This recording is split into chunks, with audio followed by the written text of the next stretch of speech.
Bonjour et bienvenue dans une nouvelle capsule All-Emotion. Je suis Virginie et voici Claire. Bonjour tout le monde. Alors aujourd'hui, on va aborder avec vous la question du paysage émotionnel. Alors, c'est un sujet qui nous tient à cœur parce que pour nous, il incarne parfaitement ce qu'est All-Emotion. Tout à fait. Donc All-Emotion, on vous l'avait déjà mentionné dans notre petite bande-annonce, mais c'est vraiment la contraction de holistique et d'émotion. Parce qu'on a vraiment cette approche ensemble, Claire et moi, holistique, pour pouvoir traiter l'intelligence émotionnelle à travers la prise de soins physiques et également mentale, émotionnelle. Donc aujourd'hui, on va vous parler davantage de à quoi reconnaître finalement les émotions et comment les gérer. J'aime pas beaucoup le terme de contrôler parce que le but c'est pas nécessairement de contrôler ces émotions mais plutôt de les apprivoiser et de vivre peut-être un peu plus sereinement avec elles. Puis je sais que Claire va sûrement vous donner davantage d'informations sur comment les reconnaître aussi sur son visage, puisque tu pratiques le yoga du visage et ça c'est vraiment une belle complémentarité de l'intelligence émotionnelle, je pense. Tout à fait. Alors peut-être pour lancer le bal, moi je vous propose de vous donner quelques clés en fait de comment voir les émotions. Les émotions, pour moi, ce sont des informations extrêmement précieuses que nous avons. On a tendance à les voir de manière positive ou négative, alors qu'en réalité, il est plus juste de dire qu'elles sont confortables ou inconfortables. Inconfortables parce que justement on les perçoit comme négatives, comme la frustration, la colère, le dégoût, etc. Alors qu'en fait, elles nous renseignent sur ce qu'on est en train de traverser et elles nous donnent des pistes potentielles de qu'est-ce qu'on peut faire avec ça, comment on peut avancer avec ces expressions, avec ces émotions et comment les exprimer en fait, comment les exprimer de manière authentique, de manière à pouvoir exprimer nos besoins parce que les émotions sont très reliées aux besoins. Donc moi je travaille beaucoup avec mes clients souvent à élargir leur vocabulaire émotionnel, de pouvoir d'abord reconnaître ce qu'ils vivent, de pouvoir avoir plus de mots à mettre sur les émotions.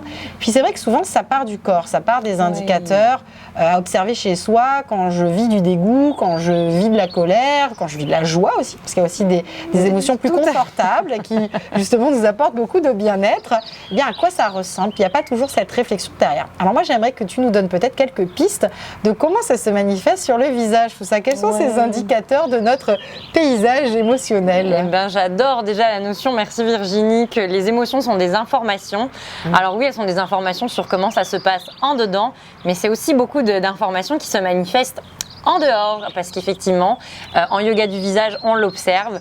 Il y a plusieurs émotions qui s'expriment sur notre visage. Puis, la peau est relativement un organe social. Pourquoi? Parce que déjà, qui n'a pas vécu la situation dérangeante en réunion de dire la mauvaise réponse et de rougir complètement? Votre peau réagit.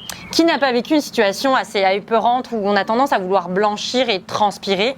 Votre peau réagit. Fait que votre peau est un organe absolument incroyable sur différentes facettes, mais également donc sur ces émotions qui se matérialisent bien souvent sur notre visage. J'en prends pour exemple, on va partir d'une belle émotion quand même. La joie par exemple, si vous êtes rieur, on va avoir tendance à avoir davantage les fameuses pattes doigts, messieurs, mesdames, qui se dessinent, mais tout va bien, ce sont des beaux plis et on va avoir tendance à avoir peut-être le bas du visage beaucoup plus marqué. Si on est beaucoup dans la frustration, la tristesse, le chagrin, vous voyez ma face, on est dans quelque chose davantage tiré vers le bas. Donc nos traits nous parlent, notre visage nous parle et nos émotions sont... disons que notre visage nous trahit rarement, donc c'est facile à voir quand on est un peu sensible à ça, mais ce que pourrait traverser la personne. On dit souvent, j'ai les traits tirés quand on est perturbé, quand on a passé une mauvaise nuit, quand on est stressé, mais par contre on se sent plus confortable dans notre visage quand on se sent plus confortable à l'intérieur. Fait que j'aime beaucoup cette notion de confort parce que c'est complètement applicable à comment on se sent dans notre peau et sur notre visage. Mais tu sais, je suis en train de penser en t'écoutant, en ce moment on porte quand même beaucoup le masque et je me dis c'est intéressant aussi de réfléchir à comment on arrive à décoder les émotions des autres. C'est beaucoup plus difficilement accessible maintenant qu'on porte le masque. Quel impact ça a même sur nous, sur notre capacité à exprimer nos émotions de manière authentique. Je sais que tu es tellement consciente de toutes ces problématiques-là et puis aussi des soins qu'on apporte à notre visage. Est-ce que toi tu as observé justement des retombées, des conséquences, des implications de ces nouvelles pratiques qu'on a avec la situation actuelle sur la façon qu'on a justement de vivre aussi notre confort dans notre peau, même au visage, je me demandais. C'est sûr qu'on a vu au niveau de la peau vraiment des effets sur le port du masque. On a parlé dans à peu près toute la presse du masque-nez, donc vraiment cette acné qui pouvait se manifester chez certaines personnes qui portaient beaucoup de masques parce que respiration enfermée, sudation parfois, donc les toxines ont tendance à moins respirer, à s'emmagasiner, et la peau à moins respirer. Donc effectivement, il y a des situations plus concrètes, mais sinon je vous mets au défi de ne pas me trouver une situation où à l'épicerie vous avez dû préciser votre émotion à quelqu'un parce que vous le regardiez pendant cette pandémie et vous avez dû lui dire en fait je vous souris mais vous le voyez pas. On a vraiment porté quand même aussi un masque sur nos émotions et on n'avait plus que le regard et donc c'était encore plus parfois difficile de rentrer en contact avec les gens puisque la moitié de notre visage ne paraissait plus. C'est ça, comment traduire ces émotions, d'abord les reconnaître pour soi, parce que je pense que ça a un impact aussi sur qu'est-ce qu'on comprend qu'on vit, puis ensuite comment arriver à le traduire aux autres, c'est tout un défi, mais c'est possible quand même en fait. Oui, totalement. Puis vraiment parfois, avant même de mettre les mots sur l'émotion qu'on vit, mais le matin ou même au courant de journée, il y a des gestes, des signes en fait sur votre visage ou dans votre corps. Typiquement, se coincer le dos, se coincer le cou, mais même plus près de vous, vraiment sur vos émotions. Je vous le dis, les traits tirés, les yeux bouffis. Souvent, c'est quand même un signal qu'il y a quelque chose qui se passe à l'intérieur. Et c'est là que Virginie rentre en ligne de mire pour vous. Mais c'est très impressionnant ces ponts. Et c'est un peu ça qu'on veut faire avec Olimotion.